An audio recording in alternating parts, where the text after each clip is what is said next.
Fine, no. Okay. Welcome back to the From the Fabricator podcast. I'm your host, Max Pearlstein. Thank you so much for joining me once again. We keep rolling with this thing, and I'm quite pleased. And I think you're going to like these two guests that I have coming up, and we'll talk about that a little bit more in a moment. But obviously, a lot of thanks has to go to my friends at FHC. And really, everyone talks about products. FHC is obsessed with what happens after you place the order. Yes, they're a U.S. manufacturer and supplier of premium glass and glazing systems, hardware, tools, and supplies, but the truth is their greatest product is service. Because when you're a glazer or fabricator, deadlines don't move, install dates don't wait, and your reputation is built on showing up when you said you would. That's why FHC has invested heavily in people, inventory, manufacturing capacity, and a fulfillment strategy designed to help you get what you need when you need it. Whether it's faster order fulfillment, complete and on-time orders, expedited production and shipping options, convenient will call pickup, same-day local delivery, including Uber Courier for urgent jobs, knowledgeable customer service personnel that actually answer the phone, more inventory, more locations, more ways to keep your projects moving. It's all built around one goal, helping you win. Because FHC doesn't believe great service should be the exception, it should be the standard. FHC is bringing service back to the glass and glazing industry. You now have a choice. www.fhc-usa.com. Sincere thanks to the team there for the continued support of the From the Fabricator podcast. Okay, let's get to it. We have two guests on this episode, leading off with Kevin Roth from Privacy Glass Solutions. Just an incredibly interesting man, great background, very talented. My heart's broken though because his England soccer team did lose, and we do talk about that. We recorded before the game, and so I'm struggling for him on that one. But a super guy. He covered a ton of different things. I think you're gonna like it. On the other side of it, we have Amy Post from Guardian Glass. She's fantastic. She's bringing great technology to our space to make things better for the customer base, better for the industry. Things like a glass visualizer, locator, AI, some neat things out of Guardian Glass. And Amy's spearheaded that. She talks about that process, the adventures of it, and a lot more. I think you're going to like both guests on this podcast. And so check them out. And then on the other side, I'll have my TV choice of the pod, and we'll go from there. So let's go. Kevin Roth, start it off. Okay. I am thrilled. I find this guy incredibly fascinating and cool. Kevin Roth, CEO and founder of Privacy Glass Solutions. Check him out at privacyglasssolutions.com. My friend, thank you so much for doing the podcast. Thank you for asking me, Max. I find you incredibly cool, and I know so many in the industry do too. And so let's get into it. Your background. I always start with the whole origin story thing, and you're probably going to be different than I think I've had 221 people on the podcast. I think you're going to probably be different than all 221 with your background. So it hit me. Where were you born? Went to school, and the journey to today at Privacy Glass Solutions. Yeah, it's a long-winded actually way to where we are now. And yeah, Mhm. probably I am very different because I didn't find the genuine sort of normal route that people come into our industry from. So yeah, I grew up in England in a little place called Essex in Ilford, Essex. My parents were blue-collar workers. My mum worked all the time. She's my hero, basically my mother. She didn't have a great life and she worked really, really hard every day. Um, it was um, it was a good house, just normal growing up. I left school at the age of 15. I didn't graduate high school, Wow. which was pretty common back there for where I grew up. Not one of my friends went to college or anything else like that. I was the only one that left early, and I do have a bit of a story around that because the day I actually left school was a little bit bizarre because my parents were away. I hated school, and my grandmother was looking after me.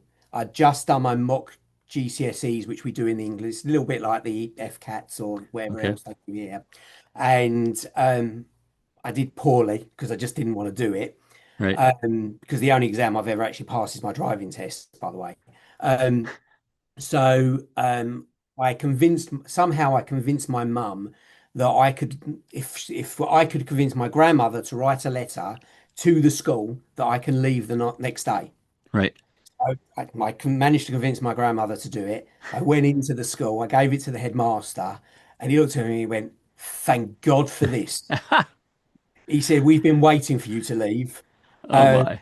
and I left that day. And as I walked out, I'm sure I could hear him cheering. Oh, So yeah, it was different for me back then, and it was different times then. Like my yeah. kids now, I tell them they've got to go to college, and that's the Right. end of it. Right. But no, so I left school at 15. I went to work for my parents. They had a little cafe back in England. Okay. Um, I went to work for them. I absolutely loved it. I absolutely loved it. I started as a dishwasher. I worked my way up. By the age Nice. of 17, I was actually running the shop. Um, and then my dad purchased another one, which I went to him to work with. Right. Then they decided to sell them. And at the age of 19, I bought my first cafe, Okay. Okay. which was like what we class as an upmarket cafe. It sold Belgian chocolates at the front, and it was a cafe at the back. Nice. Again, I loved it. I loved the interaction with the people, and I enjoyed it.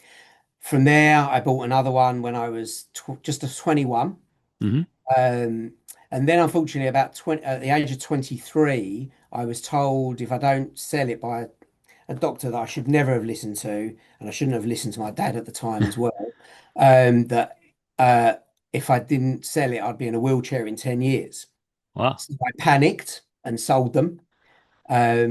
And then from there, I thought, oh, what am I going to do? Well, if you don't sell, we don't get you. So keep going because we're Correct. lucky you sold. Correct. So I sold, but Yep. then I went into staffing. I thought, okay, what do I want to do? And a few of my friends had gone into staffing, and I thought, okay, I'm going to go into staffing. But in a year's time, I'm going to do it, and I'm going to set up on my own. And that's Hmm. exactly what I did. I actually went to work for an American company called Ambit Technology, and then I worked there for a year. I set up on my own, and then I'd married Haley, my wife, and her family had been in the glass industry since they were 16. Gotcha. They'd built a very, very successful business in England that is a full glass fabricator. And obviously, every night we were talking about glass. And as you know, glass, once it gets inside you, Yep. You're it's really there. difficult to Yep. break. Yep. And when we decided we were going to move to America, um, I went to them and said to them, look, we haven't sold Vistamatic outside of the UK. Hmm. Let me take it there. And after a lot of I'm in an R-ring, Yep. um, we agreed to do it. And that's how I got into it. Amazing. And I've never looked back. I've it's the glass industry, as I said earlier, it just gets inside you, and it it's just one of those things that you just it still excites me to this day. Every day I come in and I look at the glass and I understand what we're doing and everything else like that, and so I've never looked back. It's awesome. And you're another one of those high school dropout that becomes an incredible entrepreneur and just takes it and runs with it. It's in a way it's kind of the American dream in a lot of ways. And Yeah. and so on that, what was the impetus of you guys coming to the US? What you just wanted to try something new? What was the reason you came? Without getting too political, yeah, no, my wife and I had all so growing up, she'd always been coming here. And Okay, then when we got married, every year, two or three times a year, we'd come over to Fort Lauderdale or wherever. gotcha. Okay, She's a Disney freak, so a little bit like your son. yes, there you go. She's a Disney freak. And so we wanted at that time we had three children. Okay, I've got four, but we wanted our children brought up in America. We mm, didn't like the way where England was going and how it was going. gotcha. And we felt that the children over here were had a better life or a better freedom of life, Good. and could pursue how they wanted to be.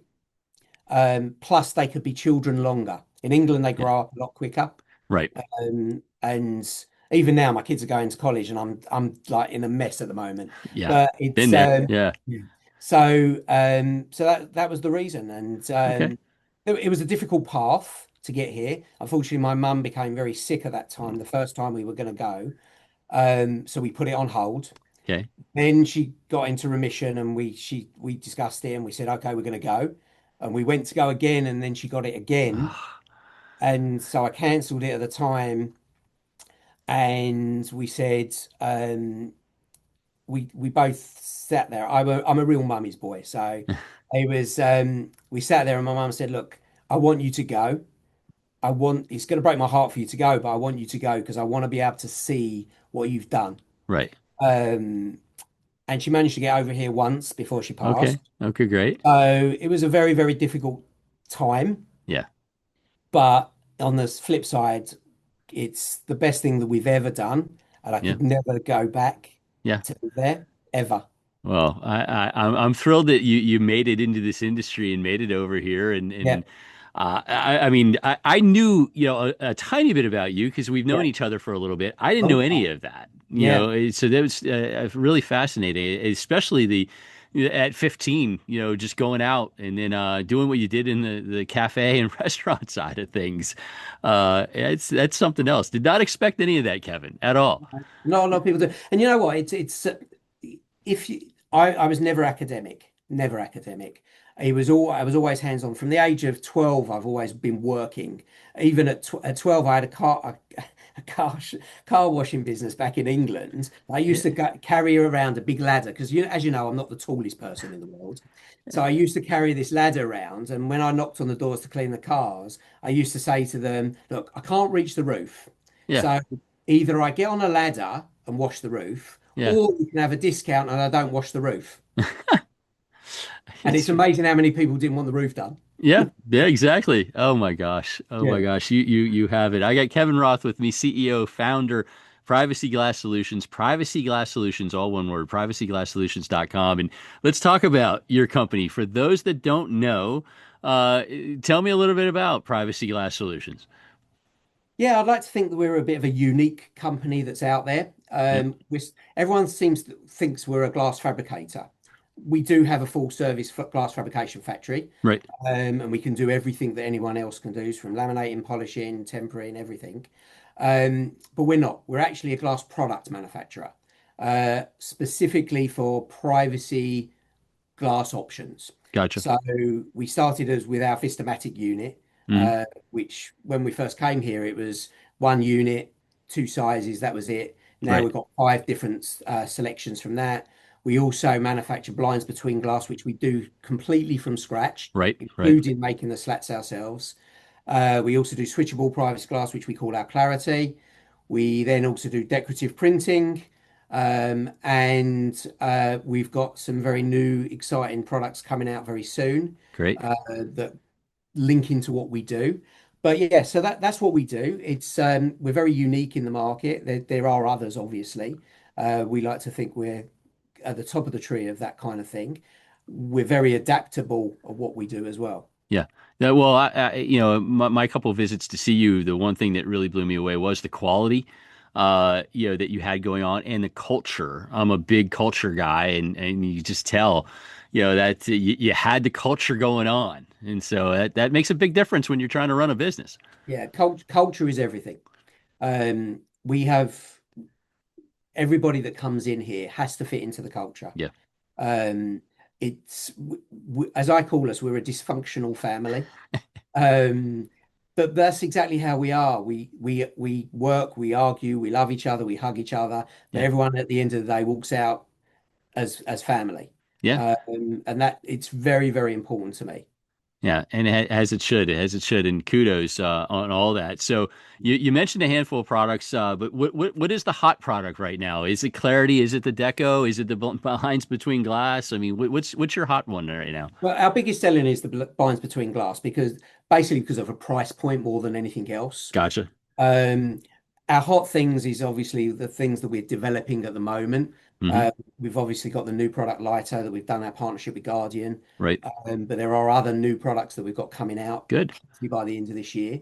But yeah, between glass blinds is our hottest product because it fits into everyone's price point. Yeah, and again, the fact that you do them there, Yes. that's again, I watched your team do them, and I mean, there's quality, quality, quality. I mean, Oh yeah. that's a big difference in that business. The blinds between glass can be super tricky, and it can go a lot of ways wrong. And so the fact that your people do what they do, that's a big plus. And the truth is when we first went to start manufacturing them here ourselves, we were warned off by several other people saying, don't do it because it's really difficult to do. Yep. Getting the quality right is so that was actually an impetus for me to go, right, okay, we're going to do it. Yeah. Yeah. They And put a challenge in front of you. So yeah. correct. Yeah. I love it. Now, speaking of challenges, so you've expanded a ton in the last few years. You know, you've added things, the building's gotten bigger. What's the big major lessons you've learned? Anything that you're like, I know you like the challenge, you like the mountain to climb, but what was the big lesson to take away from all the expansion? That's actually a really difficult one because look, we all make mistakes as we expand. Hmm. I've made plenty of it. Um, the biggest one I can honestly is that expanding too fast was a problem for us. Okay. Um, you've got to do it gently. That was the biggest issue that we had is we expanded too fast, too quickly. We couldn't cope with it from a monetary point of view, not from a Sure. production or a quality perspective. Um, and because when you're expanding and you're growing, also the quality of personnel that you're bringing in as well. Yeah. Um, because sometimes you grow so fast that you just like bringing in people, Yeah. Bodies. you can't do that. Right. So you're better off going a little bit slower and doing it better and more proficient. And we've learned that. And now that's where we're at the stage now with our expansion, Nice. slowing it down, just making sure we're doing it the right way. But yeah, look, we went through some difficult times through the expansions and unfortunately I'm a machine guy. Yeah. So I would go to GlassBuild or anywhere and I go, oh, I like that machine, let's buy it. And bring it back in and it'd be, what are we using it for? Where are we putting it? I, So I love I it. got to learn to calm down a little bit sometimes. No, I love it. I love it. I got Kevin Roth with me, CEO and founder of Privacy Glass Solutions. See him at privacyglasssolutions.com. Halfway through the pods, I usually break it up with a fun question, and this is going to be a blast for me because we're going to talk World Cup. I know you're a football guy, and that's soccer for you Americans that don't know what we're talking about. I know you are. You're England as we were recording this. England is still alive. When this comes out in a few days, we'll know if England is in the final.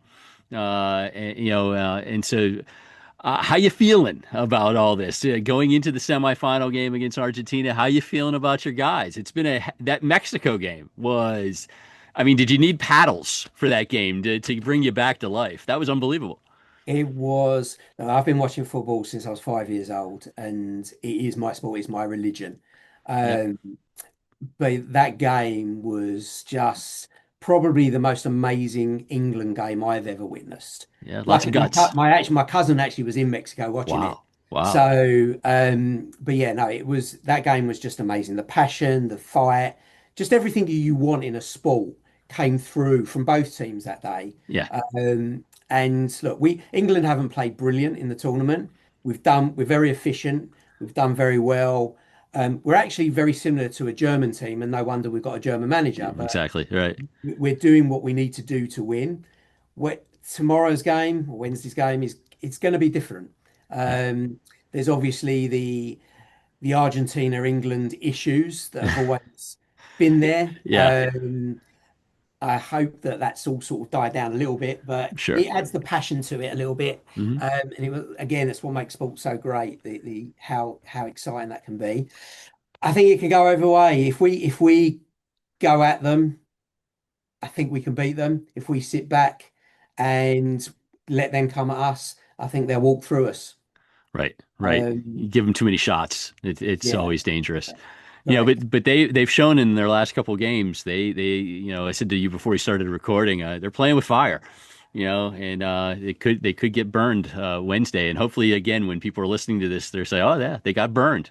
Yeah, but that also shows they don't know how to give up as well. Yeah, So they know how to come back. But yeah, look, I've been obviously supporting England forever, and we're so used to failure that our instincts are that we know we're probably not going to win tomorrow, and if we do win, it'll be by luck, and we probably won't beat France or Spain in the final. yeah, But if we do, obviously it's going to be amazing. You never know. You never know. No, And singing "Hey England's getting Jude" prepared. and singing "Hey Jude" and Wonderwall and just having a blast, that would be something else. Yeah, So England's getting prepared. They're already saying that if England do somehow win it on Saturday, there's going to, or Sunday, I should say, is going to be a bank holiday on Monday. there you go. Oh yeah, nobody's going to work Monday if this all happens. No way. No, No way. they didn't So go to work after the Mexico game. oh, I don't blame you. Especially that game didn't start till so late That's anyway. right. So, Yeah, but England, I don't know how you slept after that game. You probably needed to go take a walk around the neighborhood. it was a bit of a come down. Yeah, Yeah. it was. But I'm a massive Arsenal supporter, so Okay. it's I've had a good year this year with Arsenal winning the league and everything else. So yeah. So, and I was going to ask you, okay, they're your favorite football team. Now, who's your all-time favorite player? See, that's a really difficult one for me Yep. because Yeah. there've been so many good players at Arsenal. Um, I think probably for me, because of the my age, my favourite player was always Tony Adams. Hmm. He was a centre back for Arsenal. He would just he for me he's always been known as Mr. Arsenal. Yep. So for me, he was always my favourite player. Cool. Cool. I love it. Yeah, I'm excited for you. One way or another, this is going to be a Yeah, great run. So I hope we're thank you. Don't let me celebrating. run down. Yeah, let's keep our fingers crossed. That would be a Yeah, blast. All right, yeah, back to work. Because like everybody I interview when I get on the fun question, I usually say that I could do a whole podcast on it, and that for sure with you talking English oh yeah, football, we could do a whole podcast. There's no doubt, yeah. no doubt. So back to work with Kevin Roth, CEO and founder, Privacy Glass Solutions. See him online, privacyglasssolutions.com. One thing, if there's one thing about our wonderful industry that you could change, Mm. that you could kind of wave the magic wand, what would it be? What would you change about our industry? I thought long and hard over this one. Um, I think it has to be collaboration. I'd like to see us all collaborate a lot more.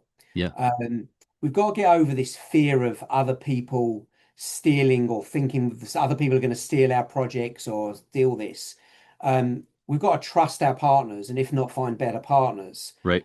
I think from the architects, from the GCs, from the glazing contractors that we deal with, from even our vendors and other people that do similar things to us. I think collaboration is something we've got to get involved in more. Um, and we've got to trust the process. So Yeah. I'd like to see that better in our industry instead of, no, this is mine, I'm going to keep it kind of scenario. I'm not going to talk about it. I'll talk about anything with anyone ever asks me. Yeah. So I'd like to see a lot more collaboration between everybody. That's a good call. Good call. And I agree with you. And again, it drives me crazy, when you do get that attitude from certain people. The industry for the most part is pretty good from a personal standpoint, but when you Yes. start to run into the professional and people start to get a little bit more territorial, that gets frustrating because collaboration, I'm a big rising tide guy. Let all the boats get up there. So I agree with you. And so you are a major part of every show that we do. You are you're the guy that comes to them. You have a whole group of people that you hang with, and I think that group grows and grows and grows with every event. And so that's pretty cool. What's been the best experience for you? Expanding your network. I mean, your network has gone through the roof in the last few years. What's been the best part? Well, I actually have to point that at you, actually. You and Andrew Carring, he Yep, came to visit me. I remember And that. Yep, I still remember that visit. And I remember the conversation with you. You were trying to get me to BEC. yep, And I was like, oh, I don't know. I'm not the best networker. I'm very confident, but I'm not very confident in networking. I don't like big crowds and I don't like going on tapping on people's shoulders and saying, hey, this is me. And you and Andrew talked me into it. And honestly, you two talking me into it was probably the best thing that you ever did. wow, wow, For me personally. Um, because I went to BEC. Obviously, Andrew was there, you were there, and I remember standing in one of the networking events. I was standing against a wall yeah. because I couldn't go into the middle, and next to me was Kevin Hardman, Oh, wow. and he felt funny enough. He felt the same, and we Wow. both were stuck. We both started talking, and then you know where it ended up. Me. meeting obviously Brandon and Tyler from the Drafting Right. Marketplace, Eric from Millet, and everyone else that we now are with, and Andrew, and then Mel started getting involved, Yep. and since then I've met obviously Ty, and it's changed my whole theory of how we work together and how it just truly shows that our glass industry is so unique. Yeah. I know I just talked about collaboration, but you said about the personal side. Yeah. The personal side in our industry is second to none. Yeah. And the people that we've met and that have got through, and it's just amazing. Yeah, and Kevin Hardman, brilliant human. So Yeah. so to me, it's like you and him standing against a wall is like winners hanging with winners, and then it just goes from there. I did not know that. I did not Yeah. know that. As you kind of got yourself ingrained, I didn't know Kevin Hardman was the kind of initial touch point. That's awesome. Yeah, he was because he was standing literally was standing by the back of the wall, and both of us was started talking, and we were like, "Should we network? Should we do this?" And both of us said, "We don't even like it doing the networking." And look where he's gone from there Uh, as well. He's just blown up. But yeah, he's and yeah, crazy. Yeah, you, for all the guys that and ladies that I've met through it, couldn't be better humans. They're just I know that I can phone them up for anything, and they can phone me for anything. And most of the time when we talk now, it's not about work; just about us. yeah, yeah. It's family. It Yeah, becomes family, and I'm thrilled that and thank you. I'm thrilled that it's worked out the way it's worked out, and I love it. That's I live for this and industry, it's all so because of you that's and Andrew. Yeah, yeah. Andrew is the ultimate. There's no Boyd the doubt about king, that. isn't he? He is the ultimate. So Yeah, that road trip paid off for us, me and him. So that's yeah. very cool. One more question for a very busy man, Kevin Roth, CEO and founder of Privacy Glass Solutions, privacyglasssolutions.com. Check out that website. So, how's it all looking for you, business wise, for the rest of the year into next? I mean, we are in a very volatile, constantly changing environment. Self-inflicted nightmare of an environment in some cases. How you holding up? What's the rest of the year, next year looking for you guys? How's it going? Yeah, it's very uncertain times at the Right, moment. right, And that's part of the problem. We don't know what we're doing one day to the next. right. Like from pricing, from tariffs and everything else. Tariffs is killing us, Oh, it's obviously. awful. It's awful. And it's killing a lot of people. Hmm. But look, I don't it's not a case of I'm against tariff kind of thing. It's a case of I need to know certainty. I need to know what we're doing, how we're doing it, because we can all deal with it if it's put in place and done straight. What we can't deal with is day to day, week to week, month to month changes. It's hurting everybody. Yeah, But from an outlook, so like it did affect us, and end of last year, beginning of this year were not good. It was really difficult. But from March onwards, we seem to have turned a corner again. great, great, The rest of the year looks pretty good. And next year seems to looking like it's going to be a really blockbuster year for us. Takes super, us to the next level that we want to achieve. super. If that all comes in and does as it's meant to do. Yep, We're hoping with our new products that we're going to launch towards the end of this year, January, we're we're really excited by some of these that we've nice, got. good, We're hoping that these are going to be a little bit groundbreaking for the industry. I can't say much because I'm in NDAs on some of it, all good. but we're hoping that it's going to really be something really interesting and something good. I don't like bringing products to market that are not interesting. Yeah, yeah, So with that, I think that the market looks good. Hopefully, the economy calms down in some way, shape, or form, so yeah. we can get some better structure to it. Um, uh, but we'll see. Look, and most of it we try to eat at the beginning, and at the end of the day, you can't eat it all. Yeah, yeah, it's stabilization. If we can get stable, I agree with you. I mean, one day the tariffs are 10%, the next day it's 32%, and you just don't know, and it is impossible to plan. That's Yeah. that's But the bottom line. one of my tariffs last year was 84%. Jeez, yeah, How'd you live with that? You yeah. can't pass that on.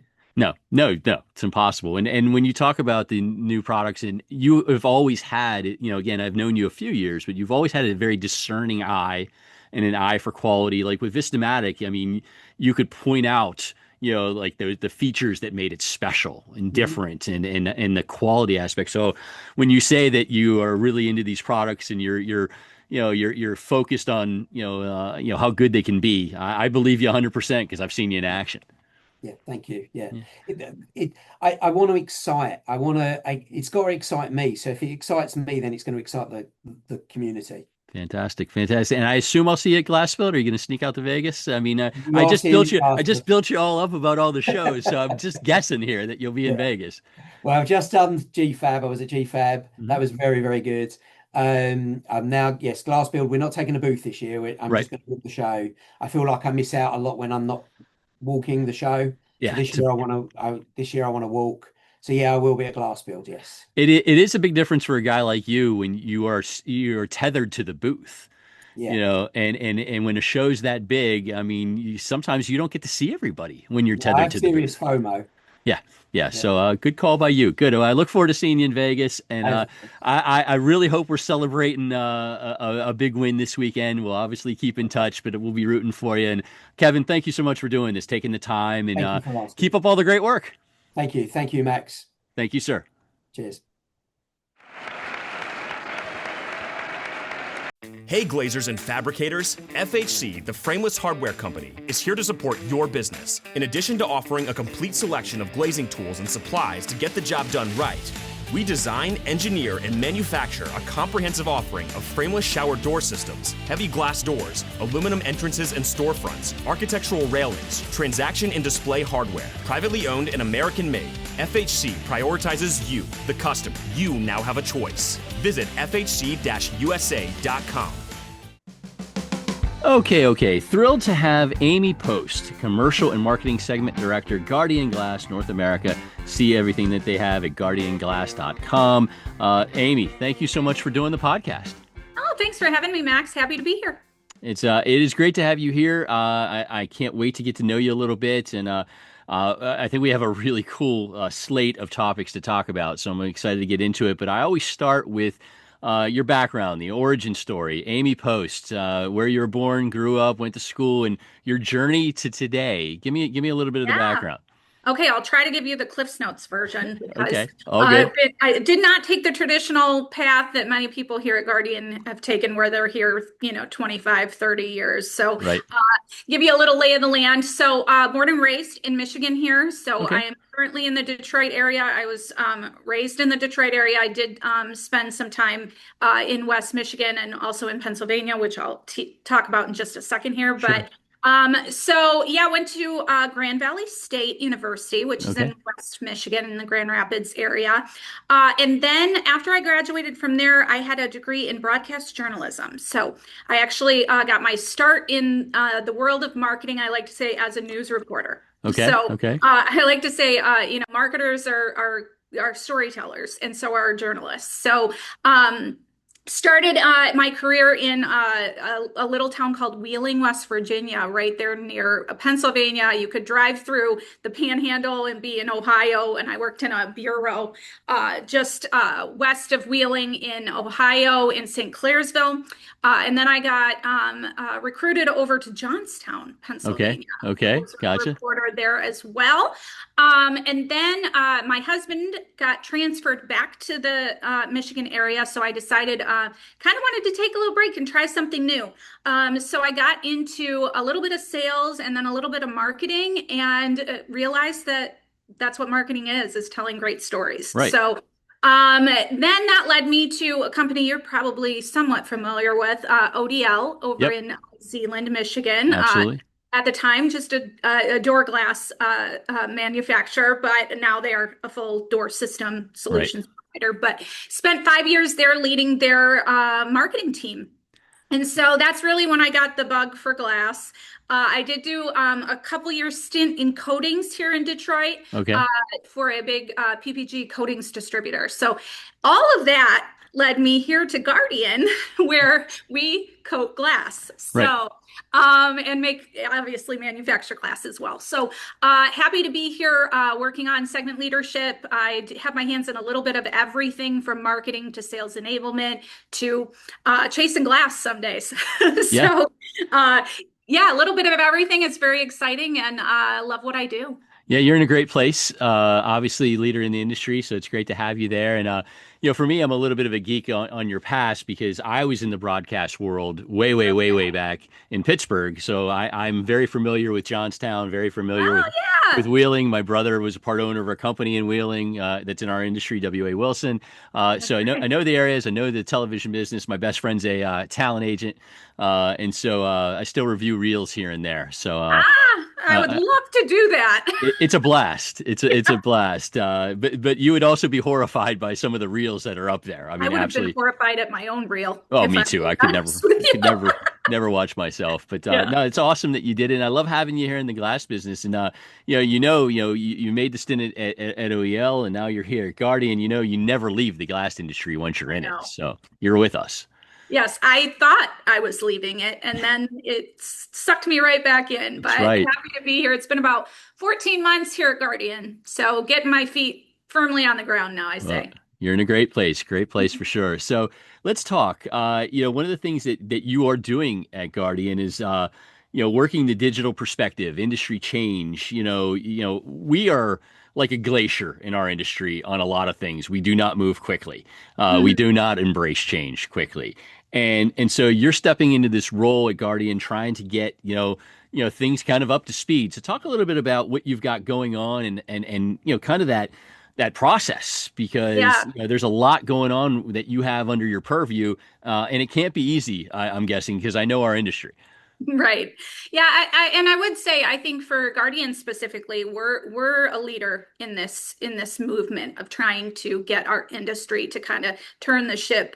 And we're very committed to that process and how we can help our customers and our customers' customers do business faster and more efficiently. And I know that some people would say that like, oh, well, we're a relational business and you have to have, and we agree completely. We are never in the business of vacating that element to what we do and how we engage with our audiences, but we want to make life easier for people because really what I say is we're a B2B company living in a B2C world. Right, Right. right, And we all order, our dog food from Amazon or Chewy or wherever, right, right? right. You got to try to figure out how to take that mentality, because that's what we do in our day-to-day lives, and incorporate it into the B2B space in the way that makes sense for that particular buyer's journey. And so here at Guardian, we're very committed to that process where we've literally dissected our buyer's journey at each area and with each audience and tried to say what tool, resource, website do we need to create or develop to help them when we aren't available. Right. We always like to say how can we equip people who are working at 9 p.m. at night or 3 a.m. and they need to see what a type of glass would look like on the side of a building. Yeah, 3 a.m. on a Saturday. Yeah, Yeah, that's exactly. absolutely, absolutely. So okay, keep going. Sorry. Yeah, so we're committed to that piece of trying to equip people in that circumstance, as well as, if they need to call their sales rep on a Monday at 8 a.m., they can have that relationship as well and say, hey, I was playing around with the visualizer tool and I really like SNX 60 Plus. Tell me more about it and Right. how can I get some of the more detailed data information. And then that sales rep that they have that really important relationship with can guide them through the next tool that can help them get the performance metrics and understand how to get that project or get that glass into that project. Perfect, perfect. And we're going to talk about the tools as we go on, but I'm curious. Again, I talked about how we don't embrace change very well, but I know you probably got the specific pushback of nobody needs this. Mhm. Even though you mentioned that 3 a.m. Lookup, you still have people that are curmudgeons, and say we don't need this. How did you? How did you handle that? And then how did you get them to see the benefits? Because I'm sure you were able to kind of overcome those objections. Yeah, I mean, this has been an initiative for us for well before my time at Guardian, and that I really will lean back into that relational piece of our sales team on the ground in the field. They do a tremendous job with our customers, walking them through the process of getting the benefits of the many tools and resources that we have available. So I think I give them the props in that most often. I mean, we have content for days, and as the marketing team, we develop that, and we obviously run campaigns that I know are helpful. But I think more than anything, we lean into that relationship piece, and we teach them how to fish, so to speak. Right.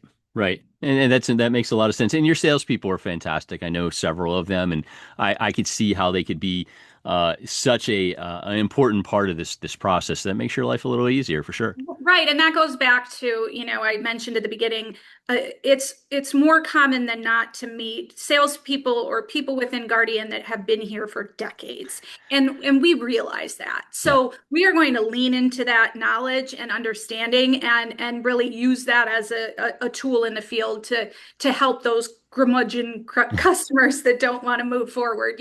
They trust these people. They've been working with them for decades.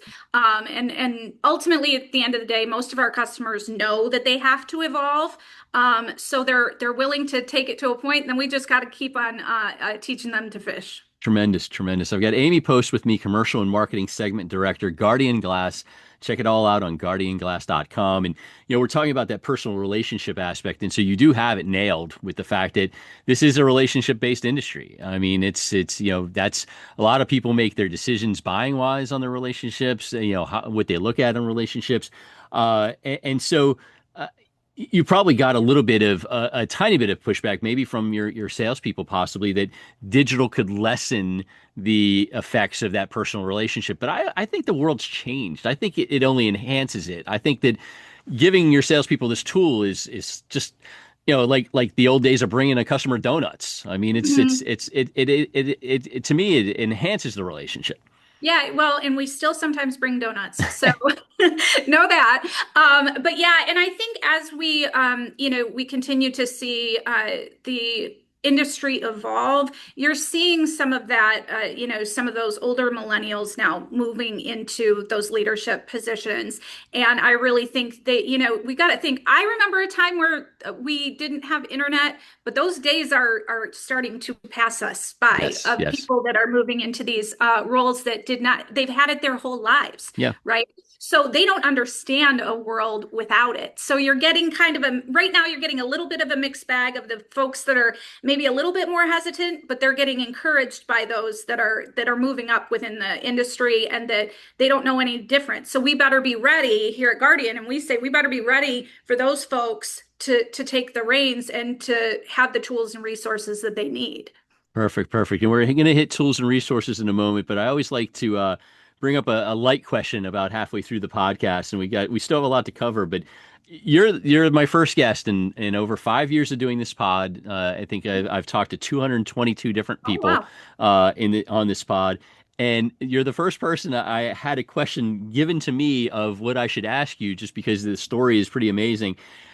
I was told, ask her about the bobcat that refused to leave the roof of a house.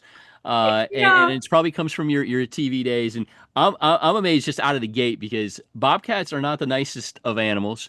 No. Even though I went to Ohio University and we were the bobcats, it's not a pet, that's for sure. Yeah, Talk to me about this. I'm very curious. This is part of my news days. And when you work in, when you're starting your career in journalism, you work in some really rural communities with, farms and lots of wild stories, right? We got a call that the police were responding to a report of a bobcat sitting on top of the roof of a barn. Now, this was in a farming area, and there were goats and chickens and all sorts of stuff at this particular property. But they couldn't get the bobcat to leave. We did find out later it was rabid. So that's why the bobcat was acting differently than a normal bobcat would just get out of there, right? Yeah. No, this one, and the footage we had of this bobcat just walking around and trying to scare all the animals. One animal did perish, and that, of course, was big news. So it was just a very bizarre story with really, when you're you're in broadcasting, sometimes in news, it's difficult to get footage because you're usually there after the After the fact. fact, right. But whenever you're able to get something rare and you're getting footage of it and it's just so bizarre. Yeah. So yeah, that was one of the more notable strange stories that they did eventually get him down. I do think they had to do some work to get him to go to Calm down. sleep. Yeah. I can only imagine. That's a tough one, and that's the beauty of smaller market local news. Mhm. That's the charming part of it also. It is. And you miss that. As you climb markets, you miss that because then you're standing outside of a fire that's already been put out, and you're waiting to talk to a fire chief. And this one, that's a story the whole town wants to see. Yeah, I will tell you though, I did happen to be driving in a live truck when an assisted living facility went in flames. Oh wow. Okay. And I literally was able to pull the live truck up and we broke into programming and it's flaming. I got people in wheelchairs going behind me. It was absolutely phenomenal. I Wow. mean, bad, Yeah. but from a news perspective, it was just it was the luck of where I was at that moment. But that was a good one where I didn't have to go after the fact. That's what you shoot for. I love it. That's Yep. fantastic. And I'm sure you interrupted Days of Our Lives when you did that, and I'm sure there were people calling the Sure, station people not were happy. very upset with me that day, Oh but yeah, thankfully, no one was injured in that fire. They did an exceptional job getting all of those folks out. So I'll just preface by that. It was at the end good, of the day, it was a good story because everybody was okay. awesome. I could do a whole separate podcast with you just talking TV. Who knows? Maybe Right? someday. But I love it. I love it. But we got to get back to work. I got to Mhm. keep you on task. Amy Post is with me, commercial and marketing segment director, Guardian Glass, guardianglass.com. And so. We're talking about everything you created, and so now I'm very curious on what you created. You created tools to meet needs all across the kind of the spectrum. Talk about what you have created and really what it does. Yeah. So, we have basically what we've done, and I talked a little bit to this a few minutes Yep. ago. Yep. We've gone through the process of what it takes from getting a product spec'd all the way until it goes up on a building. So we have a number of tools and resources to help folks through each one of those stages. So the one that I spoke to earlier, our glass visualizer tool, that is a very robust, very specific tool for our customers to go see what glass looks like on a building. Right. Mhm. Because that's one of the most important things to the architect is visually, how is this building going to look? And, I specialize on the commercial side, so I'm going to focus more on that side. But of course, we also have a residential side of the business as well. But my focus is primarily on commercial, so I'll stick with that. So those architects want to see what glass looks like on a building. And, we have a variety of building codes all across North America that these architects have to work within, depending on where the project is. Right. So we have tools to help them guide them with that, how to make sure that they've got the right solar heat gain coefficient on the glass and visually, what the coloring of the glass is going to look like, what thicknesses they might need. I mean, it goes on and on and on. But the visualizer is the one that it's one of our newer tools and it gets a lot of attention because we hear about it all the time. I use that tool because Nice. one of the problems we have is that these architects want to see what the glass looks like. Well, that requires an order for a sample and shipping. And whereas with the glass visualizer, they can see very quickly, okay, I like SNX 60 plus, I like 70 plus, and I like 5123. And then they can work with that relationship they have with their Right. rep, and they Right. can get the samples in just the products that they're interested in, because there's probably 100 of them that they don't want at all or that don't meet the code, right? Right. So that is a really great tool, and then we have a number of technical tools for BIM files and very detailed information once you get through that specifying process. And unfortunately, we live in a world where value engineering comes in, and then we have to go back to the drawing board and Right. find another product that might work. And then on the other end of that, we also have like our project locator tool where once somebody knows that they want a product, then they can go and actually see a finished project, out in the field. So we Huge. have, yeah, it's huge because you can see it in different lighting, actually real world application, right? Right. So Right. we have the project locator tool, and then we have things like our brand new AI assistant, Claria. Hmm. And you can't go to the Guardian Glass website without seeing her. Yep. And that is a tool where you can basically ask Claria Glass 101 questions all the way to highly sophisticated technical data that you need to understand, that maybe you called your rep and they're in another meeting, and you can go into Claria and ask her instead, and you're probably gonna get a pretty good answer. We're teaching her every single day Yep. how to be the 100% glass expert. Yep. So pretty soon she will be perfect, we think. But the more questions that get asked, the better she becomes. So we're excited about that, and that has really run the gamut of any kind of question that you might have within the glass purchasing or glass knowledge Right. space. Yeah, and again, that's huge also for this newer generation who are more Right. comfortable with it. And just backing up, the locator thing is fabulous because that is something that was a constant ask for me back in the day. It is something that you always run into, that where they fall in love with a product and they say, "Well, can you show me a building that has it on there?" And so the fact that you're adding that to the repertoire is brilliant. And now on the AI and on the visualizer and on the location tool, all of these things take a lot of work. The debugging process, I'm very curious because I did use Claria like the moment it came out, Oh yeah. and it had a few bugs, Yeah, it like did. things do, like things Yep. do. But how has the debugging process been? You obviously still have a full head of hair, so you have worked through all of that. But how is that debugging process going? Because I Yeah, know it's got to be tough. it is tough. But I do think, I would hope that if you go today, you're going to see that she's far superior to what she was. And we did go through kind of a beta process internally, where we just had an internal audience, feeding it questions and Right. and replying back. And then we did kind of a soft launch of Yep. her, where we didn't make it so prominent. And that's probably Oh where yeah. Absolutely. That's where I saw was. her Yeah. and interacted. But and so then as she got better, we then, obviously when we knew that she was scoring better, because we have, at the end we ask for feedback Right. and to Right. make sure it's accurate. And so we went through a process of evaluating all that feedback. And now she's far more prominent on the website and far more intelligent. And what you'll find and I would encourage anybody, because these agents are everywhere now, right? Yeah. Sure.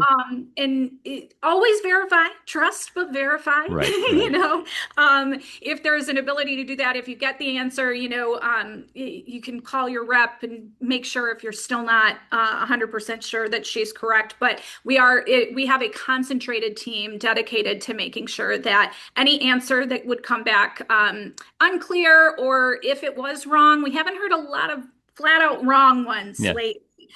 We have ones where little details need to be tightened up.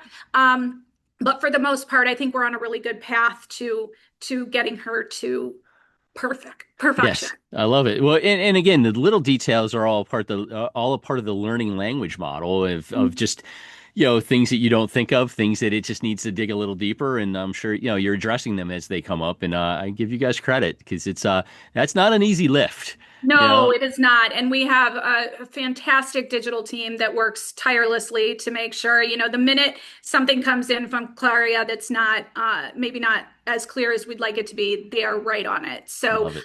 I encourage anybody, if you're interacting with the tool online, and if there is anything that does come up, please reach out. We will address it. Yeah, the challenge now is after we're done, I'm going to go to it and ask, what's the best glass industry podcast, and see what it says. We're going to see. This is going to be very Okay, interesting. hopefully, maybe I need to talk louder. From Now, the Fabricator. yeah, exactly. Well, it's Or, not relevant to Guardian, but you'll see how that all goes. You're a good never sport with know. that. I love it. Amy Post is with me, commercial and marketing segment director, Guardian Glass, guardianglass.com, where you'll see Claria and the visualizer and the locator. So a couple more questions for you because I know you are busy. These tools, you guys will be at GlassBuild. Guardian Glass is a tremendous supporter of our industry. Very, grateful for that. Will these tools be on display at GlassBuild? Can somebody come in and will you have computers set up and you'll be able to show them? What's the GlassBuild setup going to look like? 100%. We're actually very excited. We'll have a brand new booth at GlassBuild Oh this year. wow! So Oh it wow! was time to retire our previous booth that gave us a lot of great years, but we are moving our booth to a more digital experience. We will, of course, Wow! have glass samples there. Don't come at me. We will have glass samples there, plenty of them for everybody to look and see and evaluate. But we are enhancing our digital footprint there. We will have folks available and trained to review all of our digital tools, both touch screens, iPads, computers. We're going to have everybody there ready to showcase how our customers and our audiences can effectively utilize these tools. Perfect. And that's you know what, that's the best of both worlds because you're going to have people in front of you, a wide swath. You get 10,000 people at the show.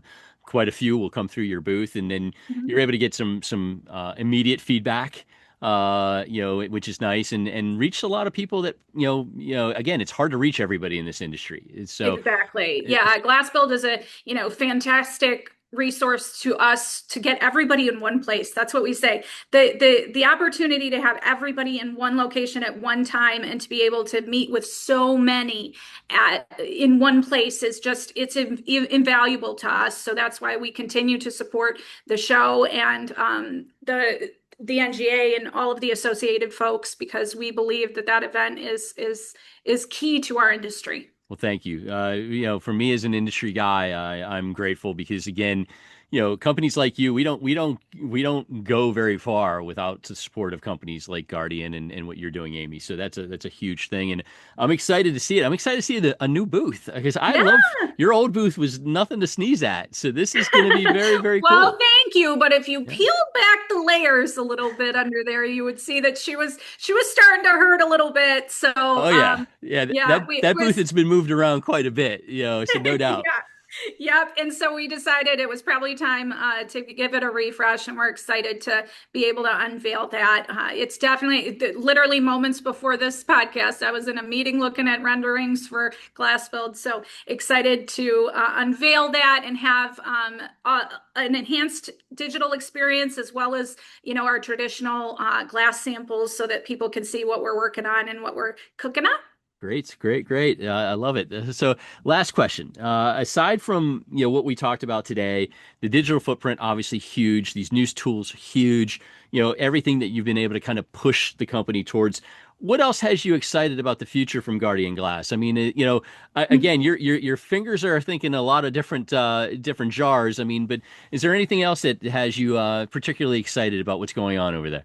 Yeah, I think more than anything right now is, our Bird First portfolio of products. Right. And I know you've talked with some of our in-house bird experts Heidi, before. yeah. Well, Heidi's a Yeah. legend on the bird side. So the fact that I got to talk Yeah. to her, and I've known her a long time, but to actually get her on the podcast was a thrill. It was very, Yeah, very and cool. and one of the things about that is that we employ those experts in-house to make Right. sure that we're creating products that not only are good for the architects, but also good for the efficacy side of the equation, and how can we meet the market at virtually every aspect of who needs bird-friendly solutions. So really excited about that. I think everybody last year saw the new Bird First UV. Got a lot of discussion on that. This year we'll be showcasing our brand new product.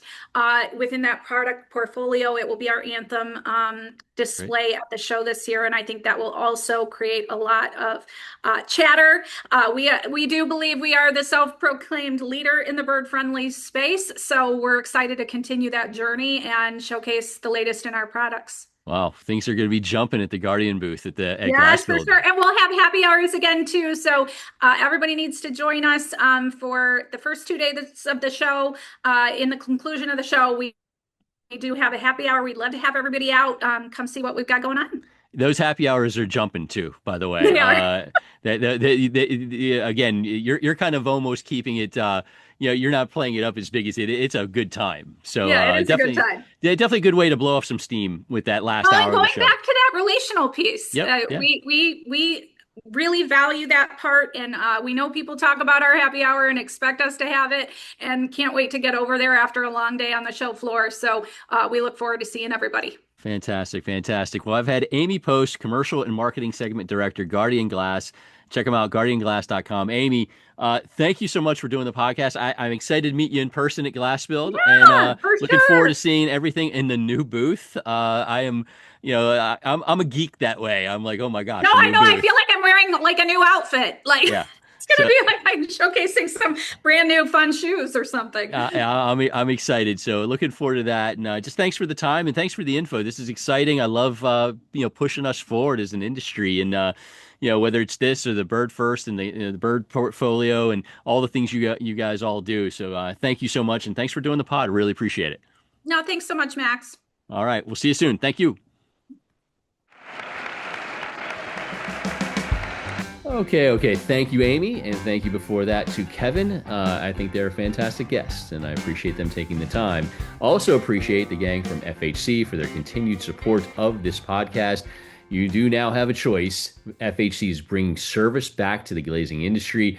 Their goal is helping you win. Learn more about FHC, fhc-usa.com. Check them out today, and a sincere thanks again to them.